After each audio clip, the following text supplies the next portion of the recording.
Selamat datang di channel Alur Donghua. Sebelum menonton, silahkan subscribe, biar Mimin tambah semangat update-nya. Perintah Yun Ce menyebabkan jantung Dongfang Hanwei berdetak kencang. Gadis itu menundukkan kepalanya, menggigit bibirnya dan sedikit gemetar. Bahkan dia tidak tahu apakah dia gemetar karena ketakutan atau kesengsaraan. Bagaimanapun juga, tidak ada jalan keluar dari momen ini. Dia menyadari kecantikannya sendiri, dan dia tahu bahwa dia tidak punya hak atau kemampuan untuk menolak permintaan seperti itu dari Yun Ce. Terlebih lagi, dialah yang mengatakan bahwa dia bersedia menyerahkan segalanya demi menyelamatkan negara Eastern Frost. Darah mengering dari wajahnya, tapi dia tidak menolaknya dalam hal gerakan atau ucapan. Dengan jawaban ya yang sederhana, dia bangkit dan menarik ikat pinggang pakaiannya dengan jari gemetar. Saat ikat pinggangnya dilepas, gaun resmi berwarna ungu mudanya turun ke bahunya. Dia menggigit bibirnya semakin keras hingga akhirnya, kaus dalam dan korsetnya meluncur ke tanah juga. Tubuhnya yang telanjang dan indah yang diidam-idamkan oleh banyak pria, namun belum pernah terlihat, terungkap dalam pandangan penuh kepada Yun Ce. Dia tanpa sadar memeluk dadanya sendiri dan menutup matanya rapat-rapat, pasrah pada nasib yang akan datang. Namun, dia tidak merasakan adanya gerakan meski sudah lama berlalu. Karena bingung, dia membuka matanya dan menatap Yun Ce. Namun, dia menyadari bahwa mata Yun Ce terpejam, dan dia tidak menatapnya sama sekali. Senior Yun, dia bertanya, aku sudah bilang padamu untuk melepas atasanmu, bukan semuanya, kata Yun Ce. Dia belum membuka matanya sekalipun, tetapi kesadaran spiritualnya memberitahunya hampir semua hal yang dilakukan Dongfang Hanwei. Karena terkejut, Dongfang Hanwei tampak malu sekaligus bingung. Sudahlah, duduklah, kata Yun Ce. Ya, jawab Dongfang Hanwei patuh, tangannya masih menjaga dadanya dengan protektif. Dia baru saja duduk ketika Yun Ce tiba-tiba menunjuk ke arahnya dan melepaskan lengannya sepenuhnya. Kemudian, dia menyentuhnya di ulu hati dan mengirimkan kilatan energi yang sangat besar langsung ke pembuluh darahnya. Dongfang Hanwei gemetar sekali, dan dia tiba-tiba merasakan aliran energi asing yang tak terhitung jumlahnya menyebar ke seluruh tubuhnya. Kilau samar cahaya hitam pekat muncul di permukaannya. Cahaya hitam yang dalam bertahan selama beberapa tarikan napas sebelum menghilang dengan cepat. Kemudian, Yun Ce menarik jarinya dan menghilangkan energi kegelapan yang mendalam di jarinya juga, kembali ke keadaan pertapa. Di sisi lain, mulut Dongfang Hanwei ternganga saat dia merasakan perubahan pada pembuluh darahnya yang dalam dan tubuhnya. Untuk waktu yang lama, dia tenggelam dalam pikirannya sendiri seolah sedang melamun. Beberapa waktu kemudian, dia mengangkat tangannya dan mengedarkan energi kegelapannya yang dalam. Sebuah bola kekuatan muncul di telapak tangannya, dan itu benar-benar sunyi, stabil, dan murni seperti kristal hitam tembus pandang. Senior, dia menatap Yun Ce dengan emosi yang tak terkatakan. Dia merasa seperti dia masih bermimpi sampai sekarang. Mulai sekarang, Anda tidak perlu lagi khawatir tentang reaksi balik dari kultivasi. Batas atas kecepatan dan kekuatan kultivasimu juga meningkat drastis, kata Yun Ce perlahan. Apa yang dia lakukan pada Dongfang Hanwei sangat sederhana, dia hanya mengoreksi energi kegelapannya yang dalam. Lebih tepatnya, dia telah mengubah tubuh iblis dan hukum kegelapan yang dimilikinya. Tentu saja, seni yang dia gunakan untuk melakukan koreksi adalah bencana kegelapan abadi. Yun Ce telah melakukan kontak dengan energi kegelapan jauh sebelum dia pergi ke alam dewa. Praktisi mendalam kegelapan pertama yang dia kenal adalah Fen Jue Chen, dan yang kedua adalah Xuanyuan Wentian. Meskipun kedua orang itu menjadi jauh lebih kuat dari sebelumnya setelah mendapatkan energi kegelapan yang dalam, harga yang mereka bayarkan sangat buruk. Pada saat itu, Yun Ce mendapat kesan bahwa semua energi kegelapan yang mendalam mengorbankan nyawa dan kemanusiaan para praktisi. Setelah dia pergi ke alam dewa dan belajar lebih banyak tentang energi mendalam kegelapan, salah satu pengetahuan umum yang dia pelajari adalah bahwa semua orang iblis menjadi lebih kejam, pembunuh, dan tidak manusiawi setelah mengolah energi mendalam kegelapan. Umur mereka juga jauh lebih pendek daripada praktisi mendalam, normal, di alam yang sama. Jadi sepertinya energi kegelapan yang mendalam melemahkan kesehatan fisik dan mental kultivator. Namun, setelah Yun Ce tidak lagi menahan energi kegelapannya yang dalam dan mempelajari bencana kegelapan abadi, dia tiba-tiba menyadari masalah yang aneh. Energi kegelapan yang mendalam di dunia ini sepertinya ada dalam keadaan terdistorsi. Baik itu Feng Juechen, Xuanyuan Wentian, atau semua orang yang dia temui di wilayah ilahi utara, energi kegelapan yang mendalam yang mereka sirkulasikan sangat berbeda dari bentuk energi kegelapan yang paling murni dan paling mendasar yang dia warisi dari dewa jahat. Pada awalnya, dia berasumsi bahwa energi mendalam kegelapan mungkin telah mengalami perubahan suatu saat ketika diwariskan ke generasi berikutnya. Bagaimanapun, itu sudah ada sejak dahulu kala. Namun, dia langsung menolak gagasan itu karena tidak dapat menjelaskan distorsi ekstrim yang dialami Fan Juechen dan Xuanyuan Wentian. Ini berarti bahwa masalahnya mungkin bukan terletak pada energi kegelapan itu sendiri. Itu karena kekuatan kuno yang dulunya milik para dewa iblis dan binatang iblis tidak cocok dengan manusia di dunia saat ini. Jika itu benar, maka semua orang yang memasuki wilayah ilahi utara untuk mengembangkan kekuatan kuno para dewa iblis atau melarikan diri dari perubahan nasib yang tiba-tiba sedang mengembangkan kekuatan yang tidak cocok untuk mereka sejak awal. Atribut utama energi mendalam kegelapan adalah melahap dan penghancuran. Ketika diolah di dalam tubuh yang tidak cocok, itu hanya akan menghasilkan serangan balik yang melahap dan menghancurkan hidup dan jiwa seseorang. Semakin besar ketidakcocokannya, semakin buruk reaksi yang ditimbulkannya. Sifat dan akar seseorang telah ditetapkan sejak mereka dilahirkan, dan apakah mereka cocok dengan jenis energi dalam tertentu langsung terlihat jelas sejak mereka mulai berkultivasi. Mereka mungkin bisa menekan seminimal mungkin masalah yang muncul karena ketidakcocokan setelah kekuasaan dan kendali mereka meningkat, tapi mereka tidak akan pernah bisa menghilangkannya sepenuhnya. Akibatnya, orang-orang iblis ini bahkan berpikir bahwa ini adalah keadaan alami energi dalam kegelapan dan tidak pernah mempertanyakan anomali tersebut.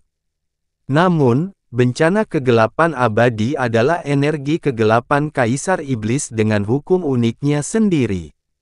Penguasaan Yun Ce terhadap seni ini sangat dangkal, tapi dia sudah memiliki kekuatan untuk mengganggu tubuh iblis orang lain secara langsung.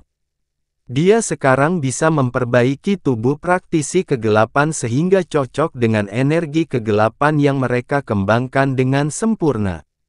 Secara alami, kultivasi menjadi jauh lebih lancar dan mudah ketika energi mendalam seseorang sangat cocok dengan tubuhnya. Yun Ce tidak berbohong ketika dia mengatakan bahwa batas atas kecepatan dan kekuatan kultivasi Dongfang Hanwei telah meningkat secara dramatis. Itu benar-benar kemampuan yang menakutkan dan tidak dapat dipahami yang bertentangan dengan akal sehat di dunia ini. Tentu saja, Dongfang Hanwei menyadari sepenuhnya sensasi indah seperti mimpi ini. Lupakan dia, bahkan seorang guru ilahi yang telah mengembangkan energi mendalam kegelapan selama puluhan ribu tahun akan terkejut hingga melamun, jika mereka mengalami koreksi yang sama, atau bahkan lebih buruk. Dongfang Hanwei tidak tahu bagaimana Yun Ce melakukannya. Dia bahkan tidak bisa merasakan jenis energi yang disuntikkan Yun Ce padanya. Tapi jika ada satu hal yang dia yakini, itu adalah hidupnya tidak akan pernah sama lagi, baik secara harfiah maupun kiasan. Ketika Dongfang Hanwei akhirnya pulih dari kegembiraan dan ketidakpercayaan yang berkepanjangan, dia berlutut dan membungkuk dalam-dalam pada Yun Ce. Dia sangat emosional hingga hampir terdengar seperti dia menangis. "Hanwei, terima kasih senior karena telah memberinya kelahiran kembali. Tidak perlu, aku hanya menggunakanmu untuk percobaan," jawab Yun Ce acuh tak acuh sebelum membuka matanya. Dia menatap tanpa emosi ke tubuh telanjang Dongfang Hanwei sebelum berkata, "Awalnya, saya tidak yakin apakah seni ini akan berhasil tanpa kontak langsung, tapi sekarang sepertinya saya memiliki banyak hal yang terlalu rumit di kepala saya sendiri. Lupakan kontak tidak langsung, saya mungkin bisa melakukan ini lagi tanpa kontak apapun." Karena terkejut dengan jawaban Yun Ce, Dongfang Hanwei tiba-tiba teringat bahwa dia masih telanjang. Dia menjerit malu sebelum menutupi dirinya sekali lagi, menatap ke tanah. "Kamu boleh pergi," kata Yun Ce, "dan beritahu ayahmu untuk menyimpan pikirannya untuk dirinya sendiri. Saya akan berbicara dengannya secara pribadi jika ada yang saya butuhkan." Dongfang Hanwei terdiam beberapa saat sebelum menjawab dengan lembut, "Ya." Dia mengambil pakaiannya dari lantai. Kilatan cahaya yang sangat besar kemudian, pakaiannya kembali ke tubuhnya, untuk beberapa alasan, bahkan saat dia menghela nafas lega, dia merasakan rasa kekecewaan yang tak terduga dan rumit di dalam dirinya.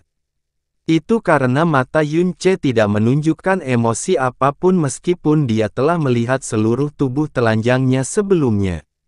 "Senior," Dongfang Hanwei tidak segera pergi. Dia berkata, "Hanwei tidak berani mempertanyakan rencanamu, tapi, harap berhati-hati. Anda mungkin tidak takut pada 9 sekte besar, tapi, jika keadaan menjadi berlebihan, hal itu mungkin membuat Realem King waspada." Rasa hormat yang mendalam muncul di wajah Dongfang Hanwei ketika dia menyebut gelar Raja Kerajaan yang Agung. Dia tampak seperti sedang mengucapkan gelar dewa. "Kedengarannya seperti kabar baik bagiku," jawab Yun Ce dingin. Dia bahkan tidak bertanya siapa Realem King dari alam reruntuhan timur. Dongfang terkejut dengan reaksi Yun Ce, tapi kali ini dia tidak mengatakan apa-apa. Dia membungkuk dalam-dalam lagi dan mundur beberapa langkah. Baru kemudian dia berbalik untuk pergi. Saat dia membuka pintu dan hendak melangkah keluar, Dongfang Hanwei berhenti sejenak sebelum berbalik untuk menanyakan pertanyaan mendadak, "Senior Yun, bisakah Hanwei bertanya, mengapa kamu setuju untuk membantuku saat itu?" Pada saat itu, dia mengira Yun Ce hanyalah Raja Ilahi biasa, seseorang yang bisa menyelamatkan nyawa orang tuanya.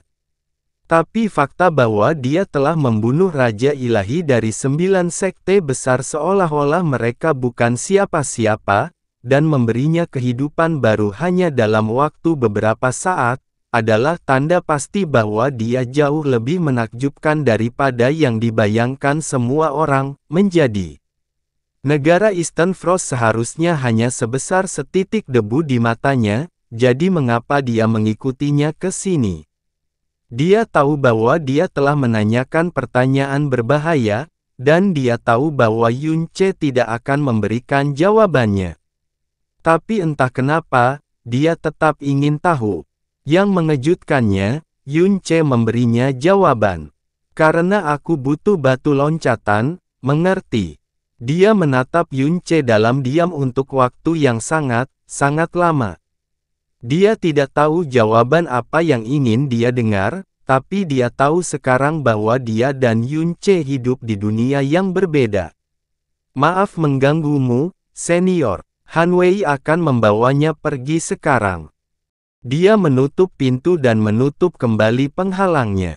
Dia seharusnya menghela nafas lega dan berterima kasih kepada bintang keberuntungannya atas rejeki nomploknya, tapi entah kenapa dia hanya merasakan kehampaan di hatinya.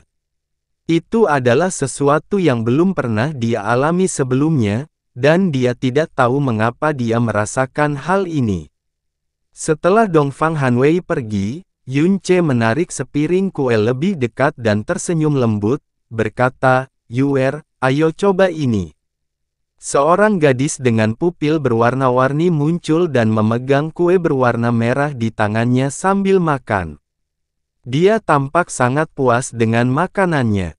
"Saya tidak mengerti, mengapa kamu menyukai sesuatu yang begitu menjijikkan?" Di sampingnya, Honger memiringkan kepalanya dan menggembungkan pipinya dengan bingung. Tubuh Yuer rupanya berbeda dengan tubuh Hong.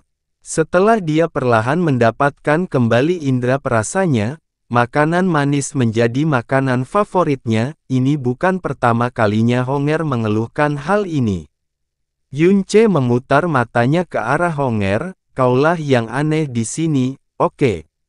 Apakah ini baik-baik saja, guru? Bukankah kita sedikit terburu-buru?" Suara heling muncul di benak Yun Ce. Tidak ada orang yang mengetahui pikirannya lebih baik daripada Heling. "Tidak, kami tidak." Sesuatu yang sangat gelap melintas di pupil Yun Ce. Peningkatan cepat hanya mungkin dilakukan dengan dukungan sumber daya yang luar biasa, jadi kami akan mengambil pot emas pertama kami dari reruntuhan 5 neter ini. Saya tidak ingin menunggu 1 hari pun lebih lama lagi. Beberapa hari terakhir ini adalah hari paling gelisah yang pernah dialami wilayah timur dari alam reruntuhan timur dalam beberapa tahun. Praktisi mendalam yang tak terhitung jumlahnya muncul di dunia ini setelah mendengar berita tersebut, mengubah negara Eastern Frost yang biasa-biasa saja menjadi tempat tersibuk di antara 36 negara. Mata yang tak terhitung jumlahnya menoleh untuk melihat Cold Cloud Mountain, sebuah gunung di perbatasan negara Eastern Frost ketika mereka mencoba menebak asal-usul dan tujuan Yun Ce, dan apakah 9 sekte besar akan muncul. Pada saat yang sama, firasat samar muncul di hati banyak orang, perubahan besar terjadi di dunia mereka. Hari di mana 9 sekte besar seharusnya muncul di Cold Cloud Mountain akhirnya tiba. Di kaki Gunung Awan Dingin, banyak sekali sekte dan praktisi mendalam yang mengamati puncak gunung dengan cermat dengan harapan dapat melihat orang yang membunuh wakil kepala istana dan kepala penegak istana abadi Yin Agung. Tuan muda dan tetua agung dari Gunung Raja Wali Kegelapan dengan mata kepala mereka sendiri. Akhirnya, mereka ingin tahu apakah struktur kekuatan wilayah mereka akan berubah akibat hari ini. Gunung Awan Dingin sangat tinggi sehingga puncaknya biasanya tersembunyi di balik awan, namun hari ini bukanlah hari biasa. Saat ini, kapal-kapal besar dan kecil serta bahtera besar yang tak terhitung jumlahnya berkumpul di puncak Gunung Awan Dingin, mendorong awan dengan auranya hingga jaraknya setidaknya beberapa ratus kilometer. Aliran udara juga terus berubah. Raja Eastern Frost, Dongfang Han Wei, dan para pelayan mereka diam-diam berjalan ke kaki Cold Cloud Mountain. Setiap kali raja memandangi putrinya, dia mendapati bahwa dia diliputi rasa khawatir dan gentar. "Ayah, apakah 9 sekte besar benar-benar akan muncul?" tanya putri Han Wei. Dia tahu bahwa Yun Ce sangat kuat di luar imajinasi, tetapi mereka masih merupakan 9 sekte terkuat di dunia. Masing-masing dari mereka memiliki kekayaan yang tak terukur dan pakar yang kuat. Yun Ce mungkin bisa bertarung, 1, 2 atau bahkan 3 sekte sekaligus, tapi 9, bisakah dia benar-benar menangani semua ahli puncak mereka sendirian? Terlebih lagi, dia telah membunuh 3 raja ilahi dari 2 sekte besar. Setidaknya, Istana Great Yin dan klan Raja Wali Kegelapan adalah musuh bebuyutannya. Raja Eastern Frost menggelengkan kepalanya dan berkata, bagaimana orang seperti kita bisa memahami keputusan 9 sekte besar? Meski begitu, aku yakin Master Pedang Kematian Matahari tidak akan hadir. Faktanya, alam pedang kematian matahari mungkin tidak repot-repot mengirim siapapun sama sekali. Alam pedang kematian matahari adalah yang terkuat dari 9 sekte. Master Pedang Kematian Matahari adalah master pedang terkuat dan praktisi mendalam di dunia ini. Tidak ada yang mampu melengsarkannya selama beberapa ribu tahun. Dongfang Hanwei menghela nafas lega setelah dia mendengar ini. Benar, tidak mungkin Master Pedang Kematian Matahari akan menghadiri pertemuan ini. Jadi setidaknya ada satu bahaya yang perlu dikhawatirkan oleh Yun Ce. Raja Eastern Frost mengamati ekspresi putrinya sebelum berkata, Hanwei, kamu sepertinya sangat khawatir dengan keselamatan Yang Mulia Yun. Senior Yun menyelamatkan hidupku dan negaraku. Wajar jika saya merasa berterima kasih padanya, jawab Dongfang Hanwei. Raja Eastern Frost mengangguk sedikit sebelum menatapnya lagi dengan dalam. Lalu, dia membuang muka dengan ekspresi rumit di wajahnya. Apakah krisis di negara Eastern Frost sudah benar-benar berakhir? Tidak, tentu saja tidak. Ejekan Yun Ce yang berani telah menyebabkan kegemparan besar di wilayah timur, dan tidak salah jika mengatakan bahwa negara Eastern Frost adalah penyebab dari segalanya. Selain itu, Yun Ce telah memilih untuk tinggal di negara mereka sambil menunggu waktu yang ditentukan tiba, yang selanjutnya mengikat nasib negara Eastern Frost dengan nasib Yun Ce yang bertentangan dengan keinginan mereka. Jika Yun Ce dibunuh oleh 9 sekte besar, maka Istana Abadi Yin Agung dan klan Raja Wali Kegelapan pasti akan melampiaskan kemarahan mereka pada negara Embun Beku Timur. Nasib mereka hanya akan lebih kejam dan lebih menyedihkan daripada hari ketika negara bela diri surgawi berbaris menuju gerbang mereka.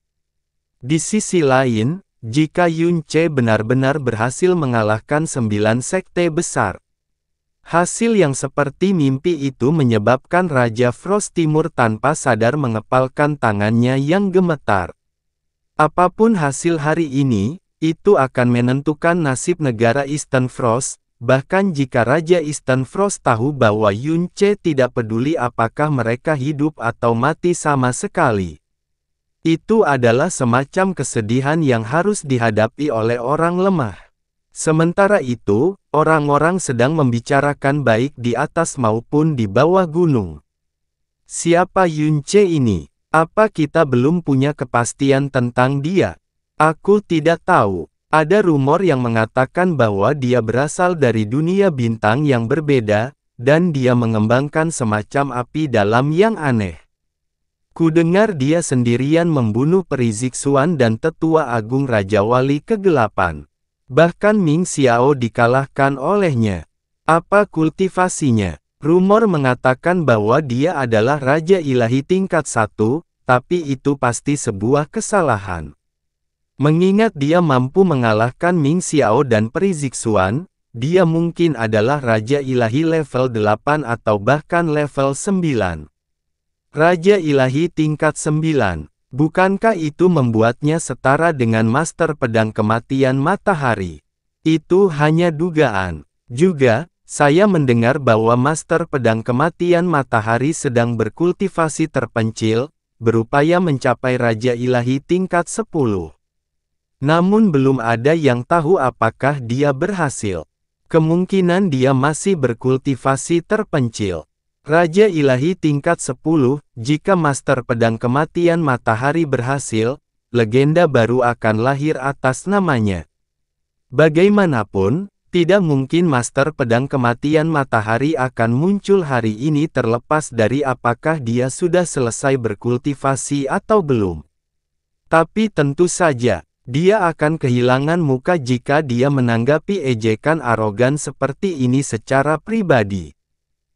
Sejak 9 sekte besar mengambil alih wilayah timur, sangat sedikit orang yang berani mengejek mereka, apalagi bertahan dari pembalasan. Yunce jelas merupakan orang pertama yang mengejek 9 sekte besar secara terbuka dan mengancam mereka dengan eksekusi jika mereka tidak hadir. Jumlah penonton semakin bertambah. Gunung yang biasanya sepi itu dipenuhi orang, dan langit ditutupi oleh kapal-kapal besar yang tak terhitung jumlahnya. Gelombang udara muncul entah dari mana, dan lautan kapal-kapal besar di sebelah timur tiba-tiba terbelah. Beberapa orang melangkah keluar dari lautan kapal yang dalam dan turun ke puncak gunung awan dingin secara perlahan. Seluruh pegunungan Cold Cloud terdiam sesaat sebelum terjadi keributan besar yang puluhan kali lebih keras dari sebelumnya. Kepala Agung Biara Jiwa menangis. Di belakangnya adalah Master Biara Bulan Hancur, Master Balai Bintang Wan, Master Sekte Iblis Hitam, Penguasa Racun Tangan Darah, Master Spiritual Mendalam Biru, Raja Iblis Yaksa. Kelompok yang terdiri dari 7 orang mendarat di puncak secara berurutan, dan kemunculan setiap orang memicu keributan besar. Orang ke-8 juga bergabung dengan kelompok itu, tapi dia dipenuhi luka dan berbau seperti tumbuhan meskipun dia mendapat tekanan yang besar. Itu adalah ketua klan dari klan Raja Wali Kegelapan, Ming Xiao. Lautan kapal dalam yang terbelah akhirnya tertutup setelah kedatangan Ming Xiao. Ke-8 sosok itu berdiri dengan gagah di puncak gunung. Bahkan bahtera dalam dan kapal dalam yang melayang di atas gunung dengan tergesa-gesa menurunkan ketinggiannya agar tidak lebih tinggi dari kelompok 8. Mereka baru berusia 8 tahun, tetapi masing-masing dari mereka sangat penting dalam sekte mereka sendiri. Biasanya, kemunculan salah satu dari mereka sudah lebih dari cukup untuk menimbulkan kehebohan besar. Biara Soul Cry, Biara Bulan Hancur, Paviliun One Star, Gunung Raja Wali Gelap, Villa Tangan Darah, Sekte Racun Iblis Hitam, Sekte Iblis Yaksa, dan Istana Abadi Yin Agung. Sebanyak 8 sekte diwakili oleh orang-orang ini. Masing-masing sekte hanya mengirimkan 1 orang untuk mewakili mereka, tetapi 6 di antaranya adalah Master Sekte, salah satunya adalah seorang tetua agung, dan yang terakhir adalah Master di antara Master Sekte dengan gelar Raja Iblis. Yang terkuat dari 9 sekte, Sun Deat Sword Realm, belum mengirim siapapun ke sana tetapi itu sesuai dengan prediksi semua orang. 6 Master Sekte dan 2 tetua, HSS. Banyak orang menarik napas dalam-dalam. Pemandangan ini saja sudah layak untuk dikunjungi. Jelas, bukan suatu kebetulan bahwa ke-8 sekte besar hanya mengirimkan 1 perwakilan untuk hadir. Mereka pasti sudah membicarakan hal ini di antara mereka sendiri selama 3 hari. Alasan mereka tidak mengirim lebih banyak orang adalah untuk menghindari mempermalukan diri sendiri dan membuat diri mereka terlihat lebih lemah. Lagi pula, musuh mereka hanya 1 orang. Namun, fakta bahwa Master Sekte dan Ketua Agung dari masing-masing sekte telah tiba membuktikan bahwa mereka tidak meremehkan Yunce. Kematian Peri Zixuan dan Ming Ao bukanlah suatu kebetulan.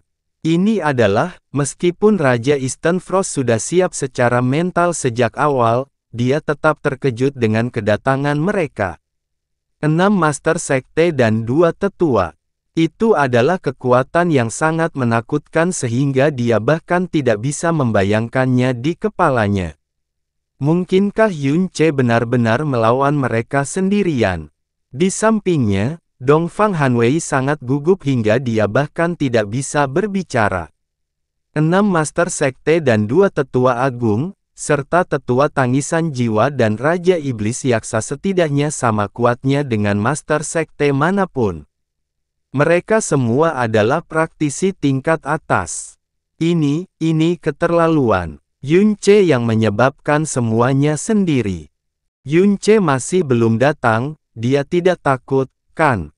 Itu sangat mungkin. Sudah kuduga, Sun Deathsword Realm tidak mengirim siapapun. Kamu tidak mengatakannya. Saat orang-orang sibuk berteriak, menebak-nebak, dan bergosip kegirangan, cahaya hitam tiba-tiba jatuh langsung ke arah Cold Cloud Mountain dari langit di atas. Sepertinya petir hitam pekat menyambar puncak gunung, dan diikuti dengan ledakan yang sama kerasnya. Dampaknya menyebabkan gelombang kejut yang sangat dahsyat sehingga semua kapal dalam radius 10 km atau lebih terlempar ke belakang. Praktisi yang lebih lemah merasakan penglihatan mereka menjadi hitam karena telinga dan tubuh mereka terasa sangat sakit. Beberapa bahkan tidak sadarkan diri dan mengeluarkan darah dari semua lubangnya. Seluruh Cold Cloud Mountain berguncang satu kali, dan retakan raksasa muncul dari puncak gunung sampai ke kaki, menghasilkan tebing baru yang membuat semua orang tercengang. Di tepi tebing ada sesosok tubuh berpakaian hitam. Dia berdiri di sisi berlawanan dari ahli top 8 sekte besar, dan matanya dingin dan acuh tak acuh. Teriakan teror memenuhi udara untuk beberapa saat. Wajah semua orang terlihat sangat terkejut. Mereka melihat sosok hitam di puncak gunung dan merasakan jantung mereka berdebar kencang di dada. Itu adalah orang yang mengejek 9 sekte besar, penampilannya sendiri menimbulkan ketakutan yang mendalam di hati banyak orang. Tak satu pun ahli yang berdiri di puncak Cold Cloud Mountain menunjukkan reaksi apapun di wajah mereka ketika Yun Ce tiba. Ming Xiao adalah satu-satunya yang tanpa sadar mundur setengah langkah. Lagi pula, dialah satu-satunya dari mereka semua yang menyaksikan dan merasakan teror Yun Ce dengan tubuhnya sendiri. Dia seharusnya memulihkan diri di sektenya, tetapi dia tetap datang karena alasan yang hanya dia sendiri yang tahu. Apakah kamu Yun Ce? Seorang pria berpakaian biru melangkah maju perlahan. Kulitnya tampak gelap, dan matanya jelas tertutup oleh kilau energi hitam yang tidak wajar. Aku tidak menyangka kamu akan muncul, tapi ini tidak masalah. Setidaknya aku tidak perlu membuang waktu untuk menemukanmu. Pria itu tidak lain adalah kepala istana dari Istana Abadi Yin Besar dan guru spiritual mendalam biru yang terkenal. Tapi sepertinya Yun Ce tidak mendengarnya sama sekali. Dia menatap ke 8 orang di depannya, menyadari bahwa aura mereka sangat berbeda satu sama lain, artinya tidak ada 2 orang yang berasal dari sekte yang sama. Mulutnya perlahan menyeringai saat dia berkata, "Jadi, kita melewatkan satu. Sangat baik. Kurasa aku akan menghapus satu sekte dari dunia reruntuhan timur setelah ini." Seringai yang nyaris tak terlihat di wajahnya dan bisikan yang terdengar seperti keputusan dari surga membuat hati semua orang merinding. Anak nakal yang sombong. Raja Iblis Yaksa memelototi Yun Ce dan berkata, "Hah! Raja Ilahi tingkat pertama, Klan Master Ming Xiao, apakah kamu yakin ini yang kami cari?"